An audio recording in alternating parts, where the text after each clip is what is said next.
Welcome to my YouTube channel. അപ്പോൾ നമ്മൾ ഈ വീഡിയോയിൽ ലീഡർഷിപ്പിനെ കുറിച്ചാണ് പഠിക്കുന്നത്. അപ്പം ലീഡർഷിപ്പിൻ്റെ ഒരു ഡെഫിനിഷൻ പഠിച്ച് വെച്ചേക്കുക, അതേപോലെ types of leadership and characteristics and qualities of A good leader. ഇത്രയും കാര്യങ്ങളാണ് നമുക്ക് ഈ ഒരു ടോപ്പിക്കിൽ നിന്നും അറിഞ്ഞിരിക്കേണ്ടത്. അപ്പം ഒന്നാമതായിട്ട് എന്താണ് ലീഡർഷിപ്പ്? ഒരു കോമൺ ഗോൾ അല്ലെങ്കിൽ ഒരു ലക്ഷ്യം മനസ്സിൽ വെച്ചുകൊണ്ട് ഒരു സെക്ഷൻ ഓഫ് പീപ്പിളിനെ ഡയറക്റ്റ് ചെയ്യുക അല്ലെങ്കിൽ ഇൻഫ്ലുവൻസ് ചെയ്യുക. ഇതാണ് സിംപ്ലി പറഞ്ഞു കഴിഞ്ഞാൽ ലീഡർഷിപ്പ്. അപ്പം മാനേജ്മെൻറ്റിൻ്റെ ഒരു ഡെഫിനിഷനുമായിട്ടൊക്കെ ഒരു സാമ്യമുണ്ട്. പക്ഷേ ലീഡർഷിപ്പിൽ എന്താ നടക്കുന്നത്? ഒരൊറ്റൊരു വ്യക്തിയാണ്, ഒരു ലീഡർ കാണും, അദ്ദേഹമാണ് ഇൻഫ്ലുവൻസ് ചെയ്യുന്നത്, അദ്ദേഹമാണ് ഓർഡേഴ്സ് കൊടുക്കുന്നത്, അദ്ദേഹമാണ് അതിപ്പം കൺസൾട്ട് ചെയ്തിട്ടാവും അല്ലാതെയാകാം, എന്നിരുന്നാലും ഒരാളാണ് എന്താ പറയുന്നത്, ഒരു മെയിൻ ഫിഗറായിട്ട് നിന്നുകൊണ്ട് ബാക്കിയുള്ളവരെ നയിക്കുന്നത്. അപ്പം ലീഡർഷിപ്പിൽ എന്താണ്? It is a process by which an executive can direct, guide and influence the behaviour and work of others towards accomplishments of specific goals. ഇനി നമുക്ക് ടൈപ്സ് നോക്കാം. പ്രധാനമായിട്ടൊരു 4 ടൈപ്പാണ് പഠിക്കാനുള്ളത്. ഓട്ടോക്രാറ്റിക് അല്ലെങ്കിൽ അതോറിറ്റേറിയൻ, ഡെമോക്രാറ്റിക് അല്ലെങ്കിൽ പാർട്ടിസിപ്പേറ്റീവ്, ലെസെഫെയർ അല്ലെങ്കിൽ delegative, and the fourth and last one is paternalistic leadership. അപ്പം നമുക്ക് ഈ ഓട്ടോക്രാറ്റിക്കും ഡെമോക്രാറ്റിക്കും താരതമ്യം ചെയ്ത് പഠിക്കാം. കാരണം അങ്ങനെയുള്ള ചോദ്യങ്ങൾ സാധാരണ ചോദിക്കാറുണ്ട്. അതോടൊപ്പം തന്നെ ഈ താരതമ്യം ചെയ്ത് പഠിക്കുമ്പോൾ നമുക്ക് എന്താണ്, രണ്ടും ഒരേ രീതിയിൽ വലിയ എഫോർട്ട് ഇല്ലാതെ പഠിക്കുവാനായിട്ടും സാധിക്കും. അപ്പം ഓട്ടോക്രാറ്റിക്കും ഡെമോക്രാറ്റിക്കും നമുക്ക് ഈ 2 കാര്യങ്ങൾ എക്സ്പ്ലെയിൻ ചെയ്യാനായിട്ട് 2 പ്രധാന ലീഡേഴ്സിലേക്ക് പോകാം. നമുക്കൊന്നെങ്കിൽ ഹിറ്റ്ലർ അല്ലെങ്കിൽ കിം ജോങ് ഉന്നിനെ എടുത്ത് ഓട്ടോക്രാറ്റിക് പറയാം.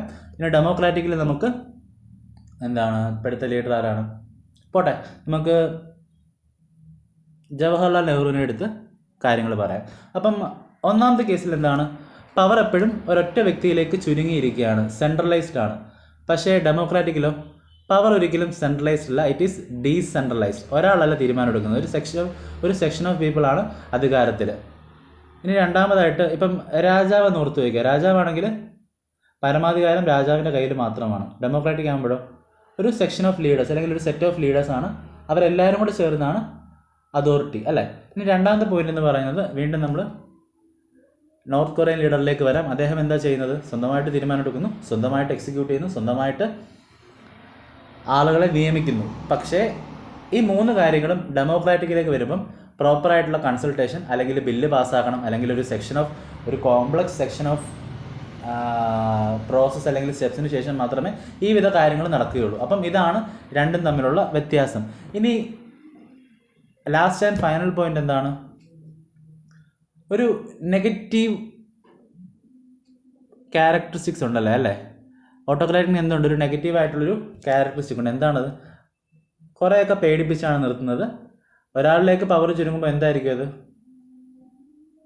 ഇപ്പം എന്താണ്, മിലിറ്ററി ഭരണമുണ്ട്, അതേപോലെ തന്നെ പട്ടാള ഭരണമുണ്ട്, അതേപോലെ തന്നെ രാജഭരണമുണ്ട്. അപ്പം ഇവിടെയൊക്കെ എന്താ സംഭവിക്കുന്നത്? ആളുകളെ ക്യാപിറ്റൽ പണിഷ്മെൻറ്റും അല്ലെങ്കിൽ ഇന്ന പണിഷ്മെൻറ്റ് അല്ലെങ്കിൽ ഇന്നത് ചെയ്താൽ ഈ കാര്യം ചെയ്യും, ഇങ്ങനെയുള്ള പേടിപ്പിച്ച് നിർത്തിയാണ്. അതുകൊണ്ട് തന്നെ ഒരു നെഗറ്റീവ് ഫാക്ടർ എന്തിലുണ്ട്? ഓട്ടോക്രാറ്റിക് ലീഡർഷിപ്പിലുണ്ട്. പക്ഷേ ഡെമോക്രാറ്റിക്കിലോ എല്ലാവർക്കും തുല്യ അവസരം, എല്ലാവരും തുല്യരാണ്, അവർ സെലക്ട് ചെയ്ത ലീഡേഴ്സ് മാത്രമാണ് എന്നൊരു ചിന്തയും ആർക്കുണ്ട്?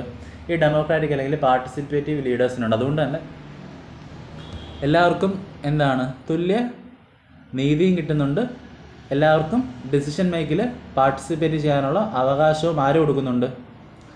ഡെമോക്രാറ്റിക് ലീഡേഴ്സ് കൊടുക്കുന്നുണ്ട്. അപ്പോൾ ഇതൊക്കെയാണ് പ്രധാനപ്പെട്ട വ്യത്യാസങ്ങൾ. അങ്ങനെ തന്നെ പഠിച്ചു വെച്ചേക്ക്. ഒരു കാര്യത്തിലാണെങ്കിൽ സ്വന്തമായിട്ട് തീരുമാനം എടുക്കുന്നു, സ്വന്തമായിട്ട് ഭരിക്കുന്നു, സ്വന്തമായിട്ട് അസൈൻ ചെയ്യുന്നു, സ്വന്തമായിട്ട് എല്ലാം ചെയ്യുന്നു, പവർ സെൻട്രലൈസ്ഡ് ആണ്.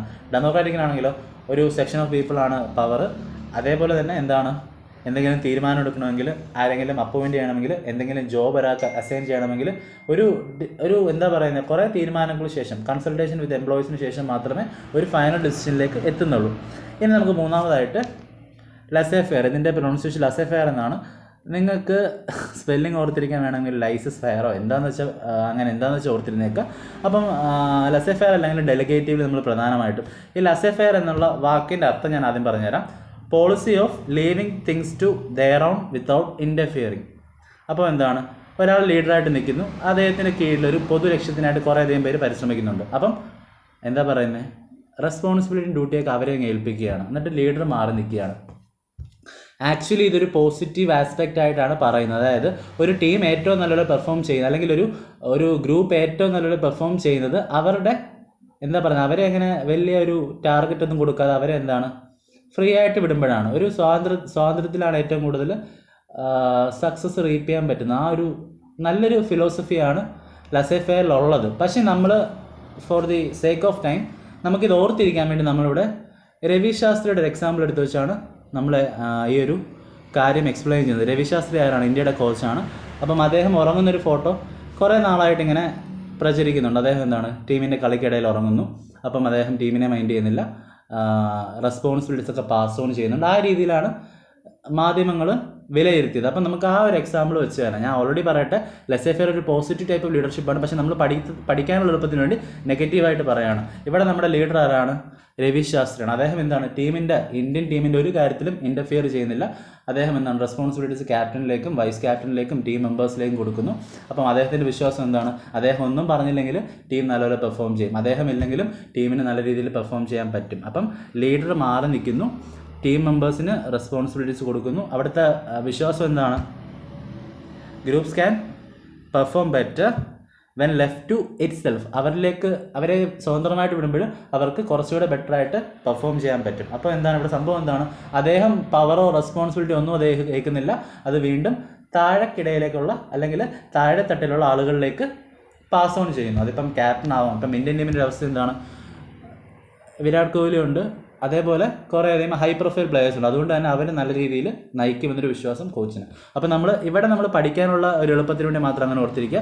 ലീഡർ മാറി നിൽക്കുന്നു, റെസ്പോൺസിബിലിറ്റീസ് ബാക്കിയുള്ള ടീം മെമ്പേഴ്സിന് കൊടുക്കുന്നു, അവർ ബെറ്ററായിട്ട് പെർഫോം ചെയ്യുമെന്ന് വിശ്വസിക്കുന്നു. അതേപോലെ തന്നെ ഒരു മിനിമം ഇനിഷ്യേറ്റീവാണ് ഇവിടെ ലീഡറിൻ്റെ ഭാഗത്ത് നിന്നും, രവി ശാസ്ത്രിയുടെ ഭാഗത്ത് നിന്നും ഒരു മിനിമം ഇനിഷ്യേറ്റീവ് മാത്രമേ അദ്ദേഹം എടുക്കുന്നുള്ളൂ.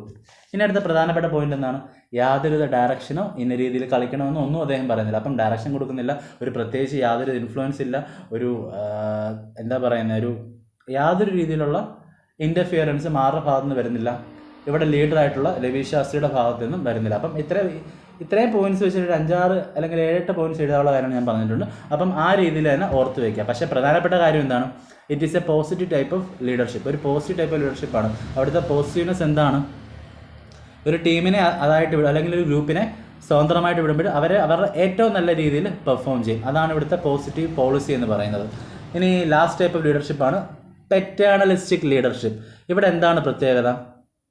ഇപ്പോൾ ഒരു ഗ്രൂപ്പുണ്ട്, ഗ്രൂപ്പിന് ഒരു ലീഡറുണ്ട്. ലീഡർ സ്വയമേ അങ്ങ് വിചാരിക്കുകയാണ്, ഞാനിവർക്ക് ഒരു പിതൃതുല്യനാണ്, അല്ലെങ്കിൽ ഒരു അച്ഛനെ പോലെയാണ് ഞാനിവർക്ക്. അപ്പം അവിടെ ഉള്ള ഒരു വ്യത്യാസം എന്താണ്? ഒരു ഫോർമൽ സെറ്റപ്പ് മാറിയിട്ട് ഒരു ഇൻഫോർമൽ സെറ്റപ്പിലേക്ക് വരുന്നു.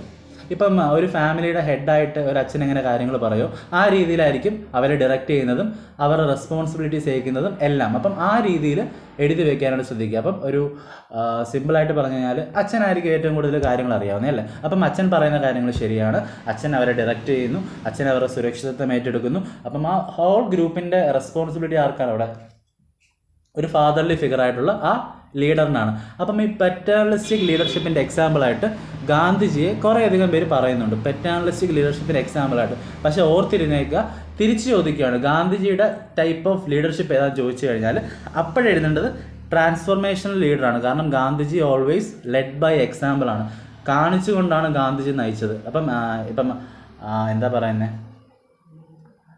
ഗാന്ധിജിയുടെ ഏത് മൂവ്മെൻറ്റ് ആയിക്കോട്ടെ, സിവിൽ ഡിസൊബീഡിയൻസ് ആയിക്കോട്ടെ, അല്ലെങ്കിൽ നോൺ കോപ്പറേഷൻ മൂവ്മെൻറ്റ് ആയിക്കോട്ടെ, എന്തോ ആയിക്കോട്ടെ, ഗാന്ധിജി എന്താ അവിടെ ചെയ്തത്? Gandhiji led by example. അതുകൊണ്ട് തന്നെ ഗാന്ധിജി ഏത് ടൈപ്പ് ഓഫ് ലീഡർഷിപ്പ് ഉള്ള വ്യക്തിയാണെന്ന് ചോദിച്ചു കഴിഞ്ഞാൽ ട്രാൻസ്ഫോർമേഷണൽ എന്ന ആ ഒരു ടൈപ്പ് എഴുതിയതിന് ശേഷം മാത്രമേ പെറ്റേണലിസ്റ്റിക് എഴുതാൻ പാടുള്ളൂ. ഇനി പെറ്റേണലിസ്റ്റിക് എക്സാമ്പിളായിട്ട് ചോദിച്ചു കഴിഞ്ഞാൽ you can always write Gandhiji അല്ലെങ്കിൽ നെൽസൺ മണ്ടേലയൊക്കെ അവിടെ എഴുതാനായിട്ട് സാധിക്കും. കാരണം ഇവരെല്ലാം ഫാദർ ഓഫ് നേഷൻ എന്നുള്ള ഒരു പേരിന്, ആ ഒരു പേരിലേക്ക് എത്താനുള്ള രീതിയിലാണ് അവർ നയിച്ചത്. അതുകൊണ്ട് തന്നെ പെറ്റേണലിസ്റ്റിന് എക്സാമ്പിളായിട്ട് എഴുതാം. പക്ഷേ സിംപ്ലി ഗാന്ധിജിയുടെ ടൈപ്പ് ഓഫ് ലീഡർഷിപ്പ് ചോദിച്ചു കഴിഞ്ഞാൽ ട്രാൻസ്ഫോർമേഷനിൽ, നമ്മൾ പ്രധാനമായിട്ടും ട്രാൻസ്ഫോർമേഷനിലാണ് ഗാന്ധിജിയെക്കുറിച്ച് പറയുന്നത്.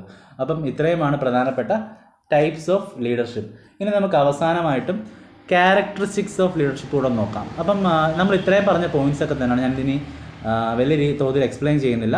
അപ്പം ഒന്നാമതായിട്ട് ഒരു ഇൻ്റർപേഴ്സണൽ റിലേഷൻഷിപ്പ് ഉണ്ടായിരിക്കും അല്ലേ. ഇപ്പം രണ്ടുപേര് തമ്മിലുള്ള ഒരു കമ്മ്യൂണിക്കേഷൻ അല്ലെങ്കിൽ റിലേഷൻഷിപ്പാണ് ഇൻ്റർപേഴ്സണൽ. അപ്പം ഒരു ലീഡറും സബോർഡിനേറ്റ്സുമായിട്ട് എപ്പോഴും എന്താണ്, they should be always in communication, അത് എപ്പോഴും കമ്മ്യൂണിക്കേറ്റ് ചെയ്യണം. അപ്പം ഒന്നാമത്തെ ക്യാരക്ടറിസ്റ്റിക് അത് തന്നെയാണ്, ഒരു ഇൻ്റർപേഴ്സണൽ റിലേഷൻഷിപ്പ് അല്ലെങ്കിൽ കമ്മ്യൂണിക്കേഷൻ കാണും. പിന്നെ ഒരു ഗ്രൂപ്പ് പ്രോസസ്സാണ്, ഒരിക്കലും ഒരു ഒറ്റൊരാളിൽ ഒറ്റൊരാളിലേക്ക് ചുരുങ്ങുന്ന കാര്യമല്ല ലീഡർഷിപ്പ്. അപ്പോൾ ലീഡർ എന്താണ്? ഒരു ഗ്രൂപ്പുണ്ട്, ലീഡറും അവരും തമ്മിൽ ഇൻട്രാക്ഷൻ. അപ്പോൾ ഒരു ഗ്രൂപ്പ് പ്രോസസ്സാണ് അവിടെ നടക്കുന്നത്. ഇനി ലീഡറിൻ്റെ ക്വാളിറ്റീസാണ് മെച്യൂരിറ്റി വേണം, ഇൻ്റലിജൻ്റ് ആയിരിക്കണം, അതേപോലെ തന്നെ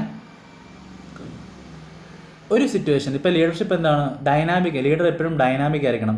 ഒരു പ്രസൻറ്റ് സിറ്റുവേഷൻ അല്ലെങ്കിൽ ഒരു സിറ്റുവേഷൻ പെട്ടെന്ന് അറൈസ് ചെയ്യുന്നു, അതിന് തക്ക സ്റ്റെപ്സ് എടുക്കാനായിട്ട് അല്ലെങ്കിൽ സൊല്യൂഷൻ കണ്ടെത്താനായിട്ട് ആൾ പ്രാപ്തനായിരിക്കണം. അപ്പം ഇങ്ങനെ പ്രാപ്തനായിരിക്കണേ മറ്റൊരു പോയിന്റ് എന്താണ്?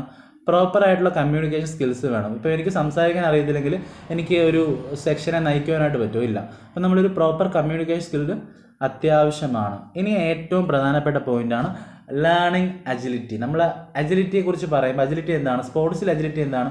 പെട്ടെന്ന് മൂവ് ചെയ്യാനുള്ള കഴിവ്, പെട്ടെന്ന് നമ്മുടെ എന്താ പറയുന്നത്, ഒരു ഡൈനാമിക് ആയിട്ടുള്ള മൂവ്മെൻ്റ് ആണ് അവിടെ പറയുന്നത്. അപ്പം ലേണിംഗ് അജിലിറ്റി എന്ന് പറയുന്നത് it is about being able to digest a large amount of information quickly and figure out what is most important. ഇങ്ങനെ ഒരു തുരുതുര ഇങ്ങനെ പ്രശ്നങ്ങൾ വന്നുകൊണ്ടിരിക്കുകയാണ്.